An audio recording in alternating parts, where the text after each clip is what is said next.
नमस्कार दोस्तों, मैं चिन्मय स्वागत करता हूं चिन्मय देव ब्लॉग में। और आज बातचीत करेंगे आप लोगों के साथ आसाम के बाढ़ के ऊपर।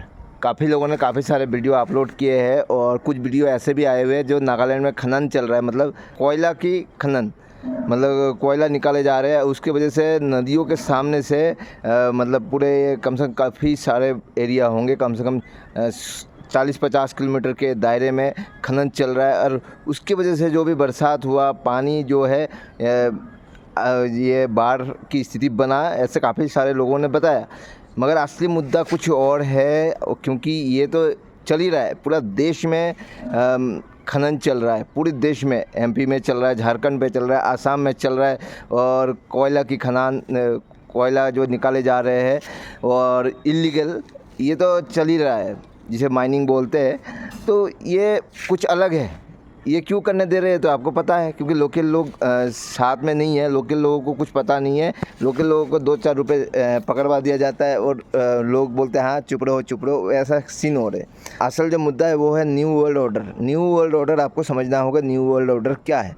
देखो, न्यू वर्ल्ड ऑर्डर आपके ऊपर कुछ थोपना होता है, कुछ देना होता है, और उसका मांग हम खुद करें।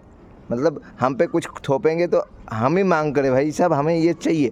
तो उसके लिए क्या करते हैं ये जो साजिश करने वाले लोग, इल्यूमिनाती के 13 परिवार, ये लोग जो है अपना एजेंडा बना रखा है, जो ये लोग खुद मांग ले। ये लोग लिखित में सब कुछ करते हैं और लिख के रखे हुए हैं, जो इतने साल में इतना ये चीज़ होगा, तब इतना चीज़ होगा, उसका अगला ये होगा। एकदम डिक्टो हो रहा है और इसको आप लोग को समझना होगा। तो चलिए बाढ़ के ऊपर स्थिति के बारे में आपको बताते हैं। बाढ़ क्यों मैं बोल रहा हूँ, ये एक साजिश है। साजिश इसलिए है जो कि पंजाब की बाढ़ के तुलना करें तो पंजाब में क्यों बाढ़ आया। पंजाब में डैम से छोड़ा गया था पानी और लोगों को मौका नहीं मिला, और प्रशासन जो थे उन्होंने बताया नहीं, अनाउंसमेंट नहीं किया, कुछ भी बताया नहीं, और बाढ़ की स्थिति हो गया क्योंकि डैम की पानी छोड़ दिया गया। ऐसा इसी सेम टू सेम असम में हुआ है। असम में क्या हुआ आप खुद देखो, नागालैंड और अरुणाचल की वजह से मतलब बाढ़ की स्थिति बना। तो अभी क्या होगा, कुछ लोग आपस में ही लड़ेंगे, झगड़ा करेंगे, या नागालैंड वालों की गलती है या अरुणाचल वालों की गलती है या सरकार की गलती है। असल मुद्दा तो कुछ ही और है, क्योंकि वो उनको एक नया चीज़ थोपना है और उसके लिए आपको मतलब एक प्रलय लाना ज़रूरी होता है। प्रलय या विपद मतलब आपके हालातों को कमज़ोर बनाना, आपको आर्थिक स्थिति को कमज़ोर बनाना। जब आपकी आर्थिक स्थिति कमज़ोर होगा ना, तब आप सोचने लायक नहीं रहोगे।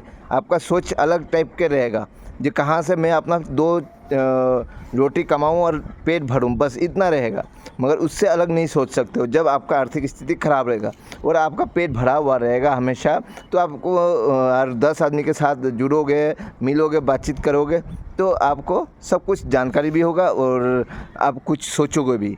तो इसके लिए जैसे आप एक दूसरे से बातचीत तक भी ना कर पाओ, इसके लिए मोबाइल दे रखा है। आप लोग मोबाइल से हटते नहीं हो, रील से हटते नहीं हो, तो इसलिए वो लोग ये सब चीज़ें कर पा रहे हैं।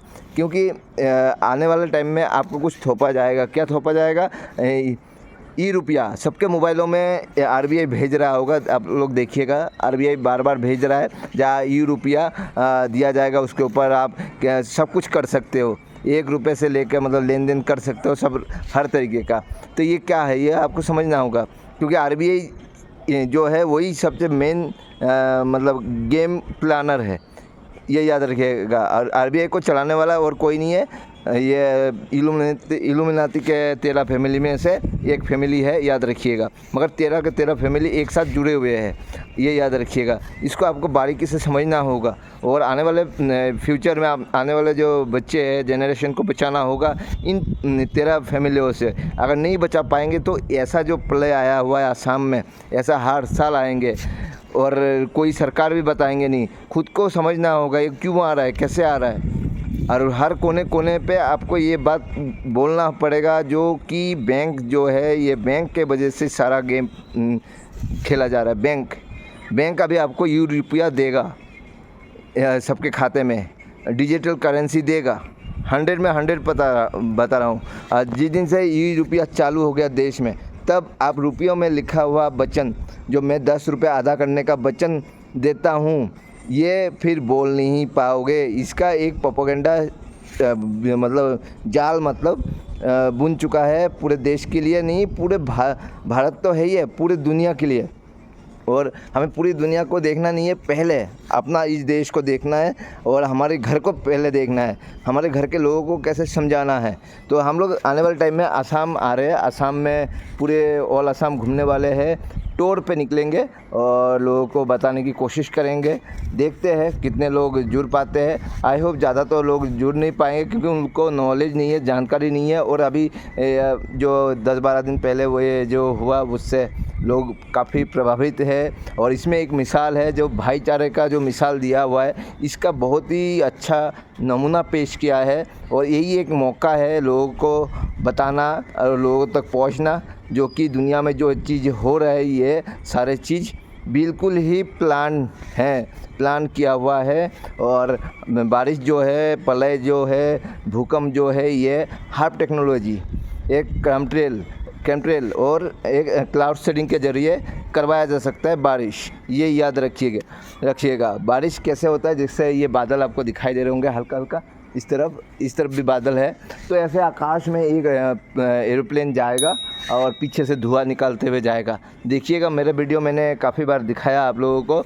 मुझे हरियाणा में देखने को मिला था, यूपी में देखने को मिला था, दिल्ली में देखने को मिला था। उसके बाद मैं बचपन में जब घर में 13-14 साल का था मैं, तो कभी कभी सोता था तो दिखाई देते थे जो एक एरोप्लेन धुआं छोड़ते हुए जाते थे। और हमें उसका तब पता नहीं था, मगर अब जो पता चला जो वो केमट्रेल है और क्लाउड सीडिंग किया जाता है। और जो कुछ केमिकल जो है बादलों के बीच छोड़ा जाता है, उसके बदौलत अगले कुछ दिनों में बरसात भी हो जाता है या बरसात नहीं भी होता है, मतलब सूखा भी कर सकते हैं वे लोग। तो इतना ख़तरनाक है। और ये पूरा मतलब इन्होंने प्लान करके रखे हुए थे। और नागालैंड में बादल भी गिराया गया काफ़ी सारा एक ही साथ। क्या उसके वजह से जो खनन चल रहा था, खनन के बीचों बीच जो भी मतलब मिट्टी थे, रेत थे, पलक मिट्टी जो रेता वाले टाइप में मिट्टी थे, वो उस बादल फटवाने के कारण एक ही साथ मतलब काफ़ी कुटी, मतलब कितने कुटी, मतलब करोड़ लीटर एक साथ पानी आए, जो क्या ही बताऊं। तो उसका एक परिणाम आपको दिखाई दिए होंगे आसाम में, उसके बाद पहले दिए थे आपको पंजाब में, और उससे पहले केदारनाथ में। ये तीनों ही सेम टू सेम तरीका है। और आने वाले टाइम में आसाम में और भी भयानक हो सकता है। क्योंकि आसाम को अगर बर्बाद कर दिया जाए तो पूरा नॉर्थ ईस्ट उनके हाथ में चला जाएगा। क्योंकि मणिपुर में जो चल रहा है उसके लिए कोई आवाज़ नहीं उठा रहा है, कोई सोशल मीडिया वहाँ पे पहुँच नहीं सकता, ना ही जा रहा है। तो इसका एक समझिएगा। और मेघालय में जो सबसे पोल्यूशन एरिया है, मतलब जो उसका जो एरिया है ख़राब हो चुका है इथेनॉल के वजह से, ये वहाँ पे कंपनियाँ ज़्यादा है। तो ये भी आजकल कोई नहीं दिखाता। क्यों नहीं दिखाता, ये समझना होगा। जंगल काटे जा रहे हैं, आपको समझना होगा क्यों काटे जा रहे हैं। मतलब हर साइड में अभी जंतर मंतर में प्रोटेस्ट चल रहा था, ये भी एक साजिश का हिस्सा है। आई होप वांगचुक जी जो है, सोनम वांगचुक जी, ये भी मिले हुए हो, क्योंकि ये भी पैसे के ऊपर, रुपये के ऊपर बिल्कुल बात नहीं करता, याद रखिएगा। और जितने भी ये सोशल मीडिया के इन्फ्लुएंसर है, वो लोग तो बिल्कुल ही नहीं कर रहे। क्योंकि चाहे कोई भी हो, रवीश कुमार हो, चाहे ध्रुव राठी हो, चाहे और भी बड़े बड़े हैं लोग, ये लोग रुपये के ऊपर बात नहीं करता। इनके पास रिसर्च का टीम है पूरा, और पूरी जानकारी रखते हैं एक एक चीज़ों का। तब भी ये लोग रुपये के ऊपर बोलते नहीं है, मगर एआई का सपोर्ट करते हैं। एआई के देखिएगा, एआई का कितना ऐड देते हैं। एआई से जुड़िए, चैट जीपीटी से जुड़िए, आने वाला फ्यूचर एआई चैट जीपीटी का, मतलब आपको मोबाइल से लगा रहने के लिए बोल रहा है वो। क्यों? अभी जो आपको पता ही होगा जो डेटा सेंटर है, डेटा सेंटर में कितना लीटर पानी की ज़रूरत होता है, और उसकी वजह से पूरा भारत में आने वाले टाइम में पानी का क्राइसिस हो जाएगा। और ये रियल बात बता रहा हूँ, दिल्ली में आपको पता चल ही रहा होगा, गटर का पानी लोग पीते हैं। तो और क्या बताऊँ, बताइए, सारा चीज़ें एक ही वीडियो में बता रहा हूँ आप लोगों को समझना होगा इन चीज़ों के बारे में।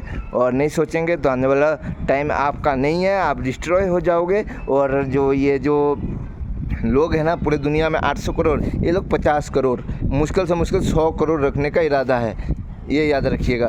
तो तो ये इनका एजेंडा है, मैं बता चुका हूँ आप लोगों को, और इसको समझना होगा अच्छी तरीके से।